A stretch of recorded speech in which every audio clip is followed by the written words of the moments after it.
Bertie, he said. I want your advice. Carry on.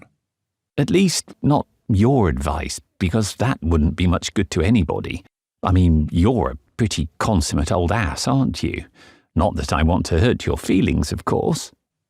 No, I see that. What I wish you would do is to put the whole thing to that fellow Jeeves of yours and see what he suggests. You've often told me that he has helped other pals of yours out of messes. From what you tell me, he's by way of being the brains of the family. He's never let me down yet. Then put my case to him. What case? My problem. What problem? Why, you poor fish. My uncle, of course. What do you think my uncle's going to say to all this? If I sprang it on him cold, he'd tie himself in knots on the hearthrug. One of these emotional Johnnies, eh? Somehow or other, his mind has got to be prepared to receive the news.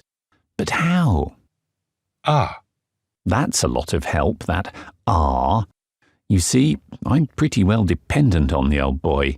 If he cut off my allowance, I should be very much in the soup. So you put the whole binge to Jeeves and see if he can't scare up a happy ending somehow. Tell him my future is in his hands, and that, if the wedding bells ring out, he can rely on me, even unto half my kingdom.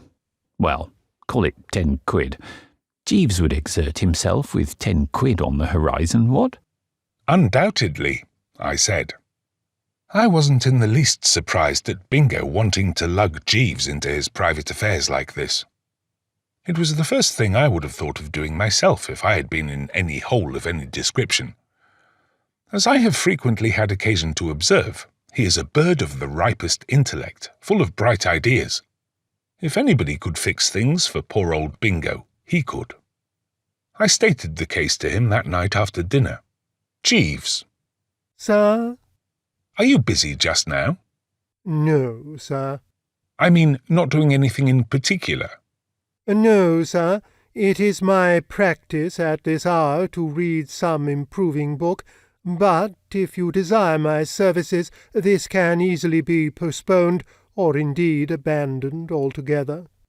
Well, I want your advice. It's about Mr. Little.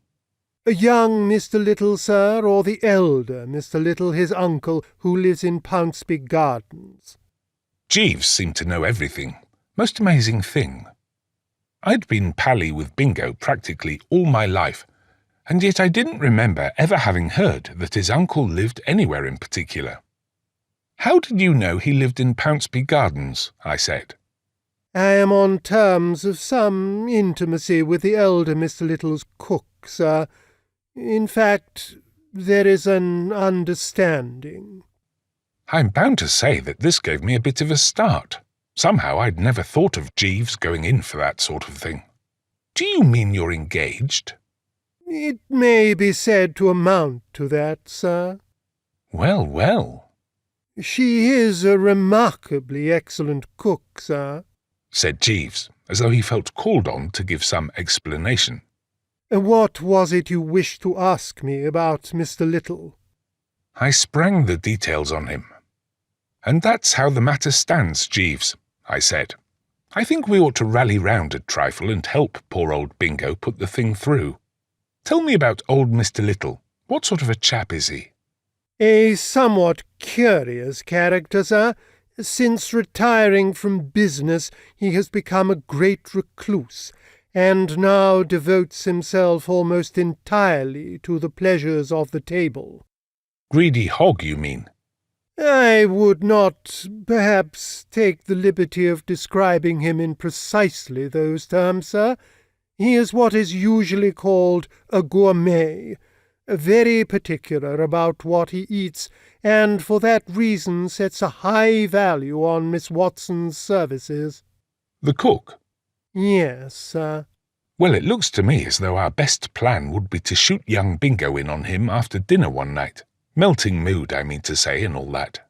The difficulty is, sir, that at the moment Mr. Little is on a diet, owing to an attack of gout. Things begin to look wobbly.